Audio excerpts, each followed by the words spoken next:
Hello you guys, welcome back to my channel and welcome back to another video. If you are new here, I'm a single working mom of 3 and I like making videos like this one. Basically a homemaker. If you guys like this kind of videos, you can go ahead and give this video a thumbs up, comment down below, and also subscribe to my channel.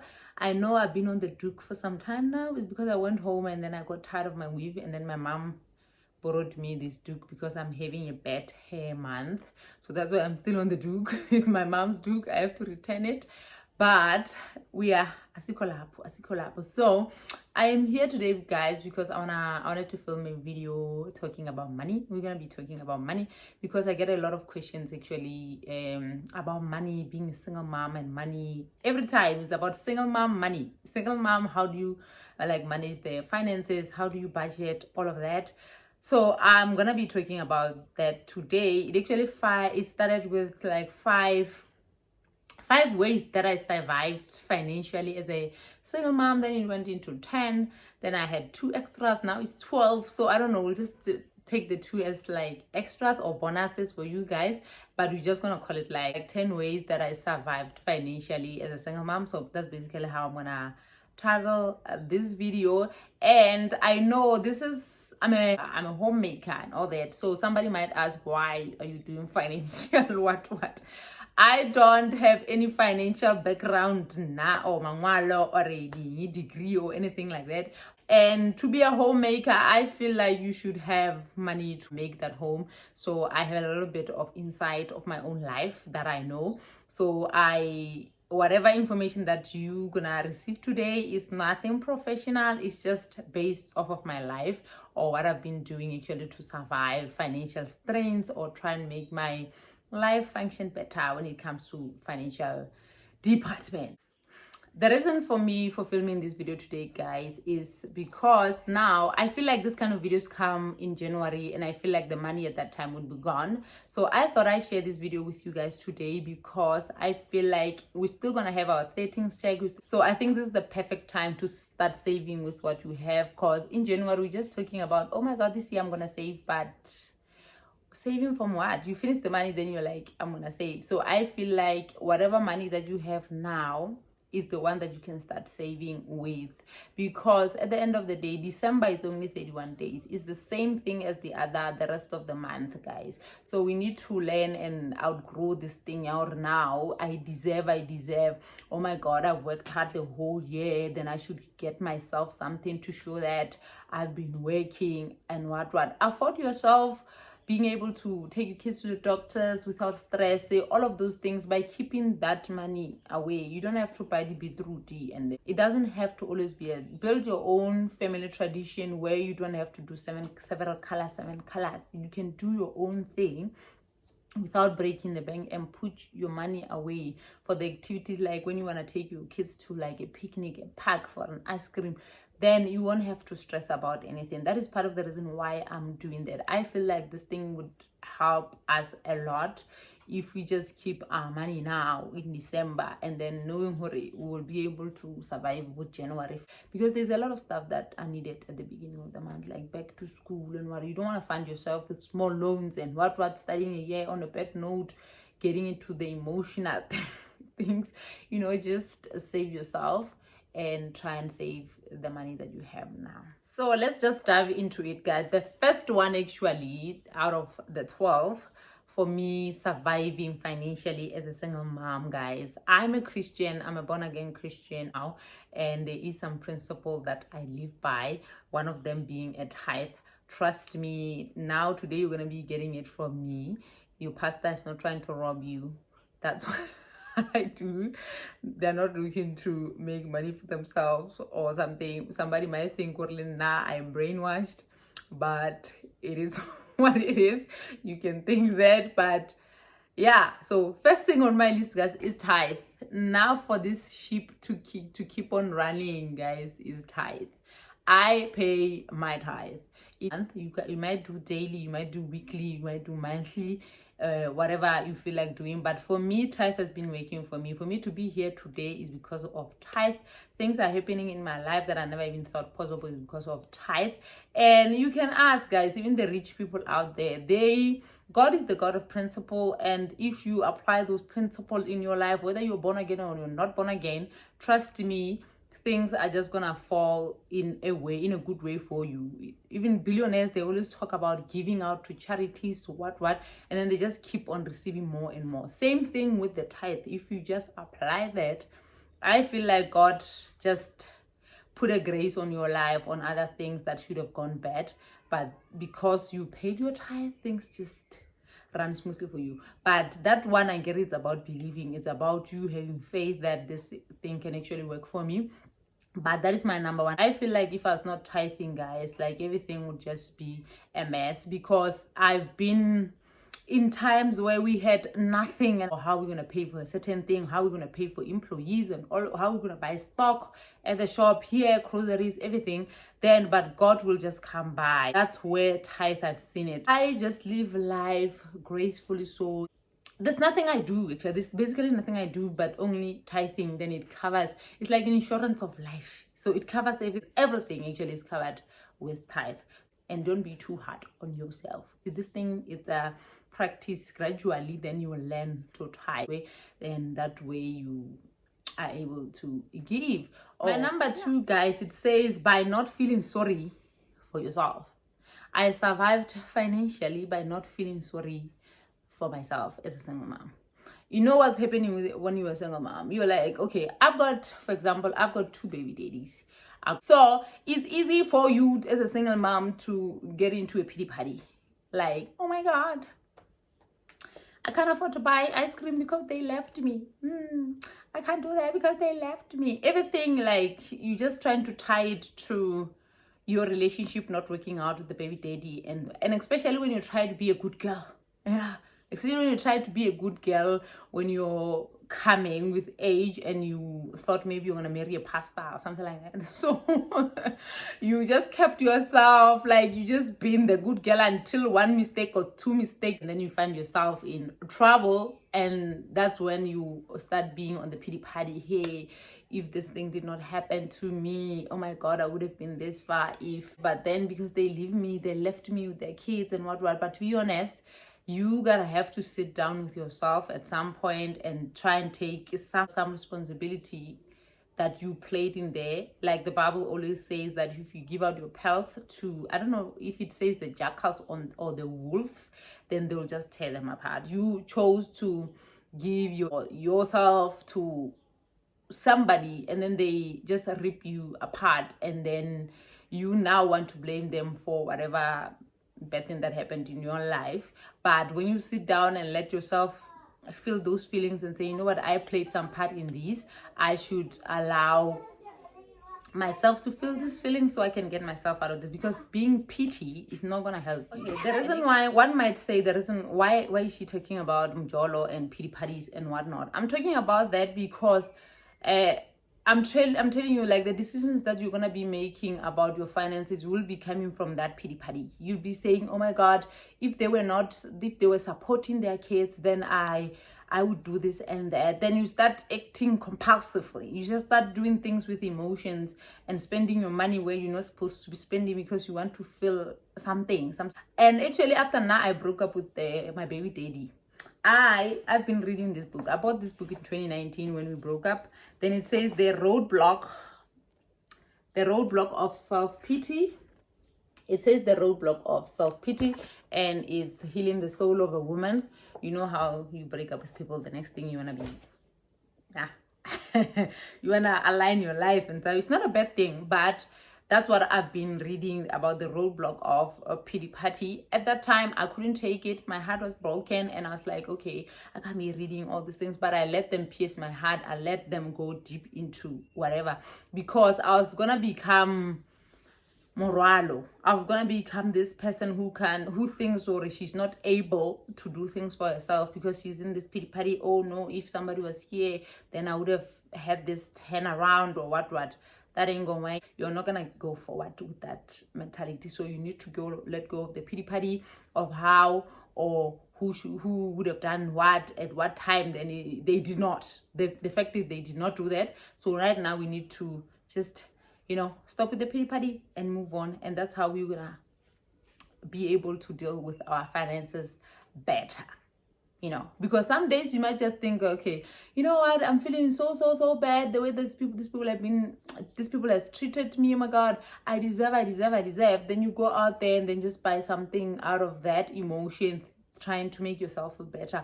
Or maybe they shouldn't see you a certain way, looking crusty because they broke up with you, and then you want to look, and then you are compromising your own finance in the moment. So that's what I have learned. Stop with the pity party. It's not going to help. That's what I've been doing to survive financially. Number 3, I started saving 100 Rand a day. I was like, okay, I'm going to commit to saving a small amount of money. I'm saving 100 Rand a day because I am self-employed. I have a business. So from that business, I make sure that every day I have an account aside that I put 100 Rand a day, which if we have 31 days in a month, then I'll have 3,100 by the end of the month. And it's not always the case where I say 3.1, but I try. At least I'll end up saving 2.5 or something, because some days are not as high as others. So number 3, save. You need to save every little cent that you have. And of course, people talk about saving all the time. You hear people talking about saving, and trust me, there is ways that you can save in your life. It's just that you just choose not to, or you are attaching some emotions to it, like we spoke, like you feel like you deserve it, and then you just buy with that emotional buying thing. So we'll get into that when we get to other points and stuff. Survived on coupons, guys. Adding on the saving part, I also survived on coupons. You know what they do there at ShopRite? If you've been here again for long, you do know I've been buying grocery on coupons. What you do is I was taking 100 Rand to ShopRite every day. It's the same thing I'm doing now with the bank, but that time I was doing it with ShopRite. But when I calculated my stuff, I was like, okay, actually this is like having my money tied up. I don't want my money to be tied up somewhere. I want to be able to have access to my money, because things happen in my life that wants money. So I can't have that 3,100 go ShopRite when I need it. But that one, I think it works for me because I work for myself. I'm gonna need cash, cash flow, all that money run, like just to run my life. But if you're getting paid at the end of the month, I think you could also do that. And what that one helped me with, guys, when I feel like the kids' school bag is torn and then I don't have cash, I just go, ShopRite sells stationery. So in January, if the kids are going back to school, then I won't have money to buy stationery. Then I'll go to ShopRite and buy with the money that I already put up in there. If maybe they want something in school, a flip file or your A4 papers, then I can always go and get that with that money. That's how it helped me, but it was not helping me with where I had like access to money. I needed access to money so that if anything happens, then that needs cash, then I can use it. But it helped at that time when I needed it. Your milk and your eggs, they run out during the month, they don't last the whole month, and I'll go and take something from my coupons. I thought I'd say something on that savings part because I forgot that part. It's part of saving. It's saving, actually. You don't have to go to your traditional bank to say you're saving. You can still save in that way by buying coupons and getting other stuff out of the way. So going into number 4, guys, number 4 says by not buying compulsively. That's how I survived, because I used to have this thing, like when I get into my emotions, when I don't know how to shake a feeling or how to feel, then I just start the car, goes into Mall of the North, and I buy stuff, just trying to make myself feel better. And that thing always at all time lands me in trouble, because I might do that this week, then next week something breaks at the shop and I've used the money for things that I thought they were gonna make me happy, but they did not. So try to get to the root of the problem and try and understand, why do you want to buy? Why do you want to do that? Do you feel hurt from the whatever? Mostly was coming from the end of my relationship, mostly because I was just, when I'm sitting by myself, I start feeling bad about myself, and then I'll just want to go and spend money, start doing things that I I can't reverse, end up getting myself in even more deeper problems because I just acted out of emotions and I just went and bought things that I don't need. So I had to stop that and deal with the problems or my feelings so that I don't end up being in trouble again financially, because it does not only affect your emotions, it affects everything around you. So that's what I had to learn to stop and just deal with the feelings or the emotions I'm feeling at that time. And number 5, guys, I survived by lay-bys. And then I also wrote here, don't have your money tied up. What I've learned, I'm a single mom and I have a small business. I'm self-employed. I don't have a salary at the end of the month. So I don't want to have my money tied up. I've tried so many methods, guys, just for me to end up being where I am now comfortably with my finances. And I'm not saying I am a million rand in the bank. Just being able to control your finance and knowing what goes where and what needs to go where, that will give you a peace of mind. So if you've been here for long, guys, I have lived off of lay-bys for some time. I've learned that if I like something, it does not matter the price. If it's 1,000 rand, if I want it, it's okay to want 1,000 rand thing, but I'm not gonna go compulsive like we just said and just do 1,000. No, no, that's not what's gonna happen. What you're gonna do is you're gonna put it down on a lay-by. For Sheeny, Sportscene, Woolworths, all those nice shops, they do have lay-by now. So try and do lay-by, because now when I have a 500 rand, I'm coming into the point where I say don't have your money tied up. The thing is, you have 500 rand and the thing is 500 rand. If you buy the thing for 500 rand, all that 500 rand is gonna go. And you're gonna be left with a piece of fabric. So what I do, or what you could do is, okay, I'm gonna lay-by 400 rand and be left with 400 rand. This 400 rand, if I get sick because I don't have a medical aid, I can take myself to the doctor without having to stand in line, go government hospital waiting for a service. And that plays so much with your emotions as well, because you start putting all the stories together. Hey, I wouldn't be here. Hey, if it was not because of them, I wouldn't be here. It just plays some kind of a game, emotional game there, because you go to the hospital at 6 o'clock in the morning and come back at 4. And just how much time are you losing there? And of course, you're just gonna feel like you're gonna go into that pity party that we talked about. But if you had planned your money and tried to put money away, 400 rand away, and spend 100 rand, knowing that whenever anything can happen, you have that 400 rand to go sort yourself out. There's nothing as nice as being sick and then having your own money to go pay for your own things without bothering anybody, because asking for help is very hard, and you just don't feel good about yourself. You feel like you should be able to provide for yourself, especially maybe at the age that you are at. You're like, I should be able to do these things by myself. Why am I out here asking people for assistance and whatnot? Whereas you can change the situation for yourself and try and organize your life in ways that will favor you and your kids. So lay-by is the way to go. If you want to buy the kids the winter clothes, guys, you go March, you lay-by March, April, May, then you're gonna take them out. The kids are gonna wear June, July, August, and all that. Then now we're gonna want summer clothes. You go in September, then September, October, November, then the clothes come out, the kids wear in December, and then life goes on. And you could basically just, if maybe you're into labels and what, you can still have your kids in whatever you want to have them in. Like, you can go to Woolworths, put a lay-by at Woolworths. Your kids will still have quality clothes that you like and the style that you like, but at least you planned out for it, and then you don't have to stress. Or now my kids are wearing, I get people, they have a problem with where their kids' clothes coming from. So now at least that problem is no longer a problem. Hey, my kids are only wearing from this certain shop now. Hey, like, you just sort yourself out. Then you just have whatever. I always tell people, I'll have whatever I want. If I have that farmhouse sink, I want that farmhouse sink. I'm giving you an example of something that is actually very expensive, because when I googled it, it says 11,000.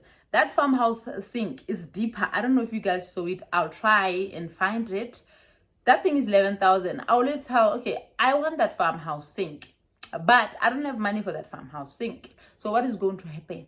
This means I have to put up money for me kitchen at the farmhouse sink. And I will get that farmer thing as long as I save up for it. One day I'll go and buy that one item and then put it there, and I'm happy. You don't have to reduce your standard. I don't even know if you feel like you reduce your standard. No, you don't have to. You can still have the same quality, the same kind of taste that you like, but plan for it so that you can be able to afford your life and have everything that you ever wanted. It's that simple. I guess it's that simple according to me. And then number 6, guys, it says stay out of debt. I know when people talk about debt, they're always thinking of like your credit bureau registered debt. No, that one, yes, it's another story for another day. You know what is debt with women? Because here I wrote like your street vendors and what. The debt that I'm talking about, guys, is try to stay out of Justine, to Avon, try Tupperware. What else do they sell here and say you're gonna pay at the end of the month? Take this perfume, take this hand cream, take this, then you're gonna come at the end of the month. At the end of the month, you're forgetting you took from this one, then it's 300 all of a sudden that you have to give out to people. So you don't want to get yourself into those kind of debts. Actually, those are the ones that get us even more broke. So try and stay away from that kind of debt. Just say, excuse yourself, because they can get you in debt without actually you realizing. You think the real debt is the one, register you, but these people that walks everywhere and say, hey, give me my guinya, I'm gonna pay at the end of the month, give me this, I'm gonna pay at the end of the month. That will get you in trouble at the end of the month. You will have nothing to save. That's the 300 you should be saving. But then now you have to spread out to people and give your money away, and then you're going to be left with nothing. So I'm no longer doing that. That's how I survived. I stopped buying Tupperware. I stopped buying Avon and Justine, what. No, if I can't afford a perfume, that means I cannot afford it. If I have to say I'm going to pay for the end of the month, I can't afford it. So we're going to let that one go. Number 7 says by sticking to my budget. Sticking to my budget, it takes your, training yourself mentally not to go overboard, and to get rid of that mentality, or I deserve. I'm telling you guys, that one will get you in trouble. The one that says, I deserve. Oh my God, I've been working too hard the whole year. I deserve. For years now, guys, I've been buying grocery 1,500, and lately in the past 1 year, that's when it started going up to like 2,500, because the economy as well is playing part in that. But try and learn and teach yourself to stick to your own budget. Don't be buying body cheesy, good what when you know you don't need that. I know there's this thing, again, it goes into emotions and compulsive and what. I know we always want to award our kids like the life that we did not have, and you know what, the life that you're trying to afford them is not cheeses and polonies, guys. We should get past that. You're not trying to get that for your kids, you're trying to get them the educational plan and save up money for retirement, to register, whatever, all of those things. That's the kind of life you should be trying to afford your kids. So by sticking to the budget is just trying to eliminate things out of the things that you buy that don't really help, and if you set your budget for yourself and say, I'm gonna be spending 1,500 rand, and during the month I know the other money is gonna be buying stuff, at least when the month ends, I would still be within 2.5 of me spending in that month. Try and do that and just be like on it and try and control that, because it will only affect you at the end. So it's not gonna affect nobody, only you. And you're gonna be a bad mom. Let's just say that you're not gonna be giving out your 100% when it comes to your kids when you are worried about your finances. So the best thing is to just do yourself a favor and stick to your own budget.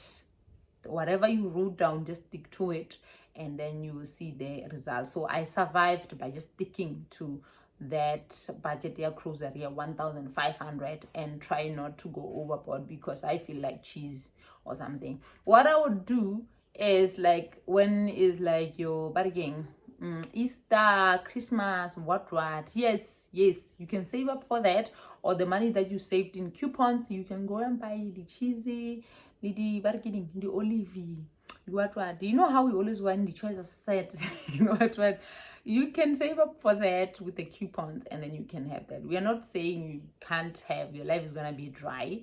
No, you can save up for that, and you do it only on those special days. That's what, at least that's what I do. Well, that's what I do. So number 8 says, by cooking our groceries. I try and cook the 1,500 grocery that I bought. When I want to spoil my kids, guys, I don't like my kids to eat junk anyways. Like every week they are on beggar, they have to have good health. So what I do is, end of the month, like my daddy used to do, I'll just buy them KFC, pizza, what, then they would eat and finish it. And some days, yes, if I'm too tired, but that doesn't happen a lot, I try not to make it a lot, then I'll go and buy something, then they will eat. But try and make it at the end of the month, and say, like, keep them excited about getting whatever they need to get at the end of the month. During the month, try as much as you can to cook the groceries that you bought, because you're going to be wasting money if you buy this 1,500 grocery and still go out and eat out there. It's not going to help. And try and pack your own lunch as well. If you are a working mom, try and pack lunch, guys. Put a spread on your bread, water, whatever, and then apples, bananas from your own pantry. Eat those and all that fun stuff. Then things will work out better for you. And then number 9, it says, by compromising something. Now I have learned to survive financially as a single mom by compromising something. People have been commenting on my videos saying, when you always cut your hair and your hair always grows up too fast and what. Guys, that is a compromise. Straight back only lasts two weeks, and then start looking nasty. And then if you take it out and relax it, even that relaxer, you can only keep your hair out for 2 weeks. You have to have another one. So for me, again, according to the Bible, if something bothers you, cut it off. If your eye, gouge it out, if that's an English word. So with me, I always compromise. I'm like, you know what? We're gonna reduce on the DSTV. I'm gonna compromise. If you have also been here for long, I love HGTV. I love when they are fixer-upping. When they're making fixer-upper houses and what, I'm obsessed with that. But then the premium of that thing, it was a DSTV compact. So it's taking 500 and something every month that I could be using for something. So what I did is I went to DSTV. Okay, I'm gonna reduce this thing. Okay, at that time I had Netflix, I had Disney Plus, and I had DSTV. The reason why for me having three things, I was at that mentality. I deserve. Oh my god, I deserve some Netflix. Oh my god, everything like the bills. I'm always paying bills. What about me? What about I get something for myself? Hey, whatever the story. Then I got myself 120 there, 120 there, and there's a 500 and something of a DSTV, and I'm keeping it because I want to watch HGTV, and this is not working. I'm like, this is not working at all.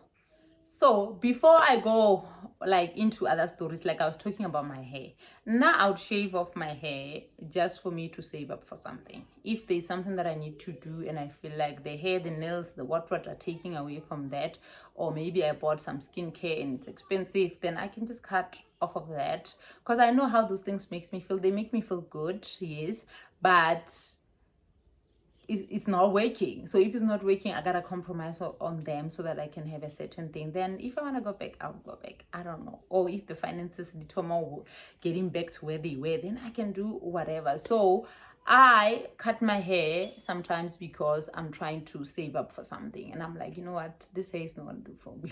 And I know these are small things, and people think, oh no, you can just have your hair short and be able to comb it, look nice for work and stuff, just for a certain period of time. Do whatever you need to do. Nobody has to know about it, and then you save up for that thing, and then life moves on. Same thing again, going back into the DSTV. I had to reduce the DSTV. DSTV now is 120, and I cut Netflix. Now I'm on only Disney Plus. Disney Plus is for me because I love the Kardashians. And then I gave up on HGTV, and then the kids are on DSTV. So they're watching that 120 Rand DSTV. And I'm also paying the premium because I'm always playing gospel on YouTube. YouTube Music. So I paid 60 rand so that I don't have to have the ads in between them, because they interrupt the spirit. Okay, and I'm saving a lot of money. Even those money combined don't even come to the amount that I was paying. So learn to compromise other things and say, you know what, you'll always get a better thing. So you don't have to have that thing now if it's making you strive, you know. Cut it off, like the word of God says. If your hand bothers you, cut it off. If the ear, cut it off, you know. Just cut them off.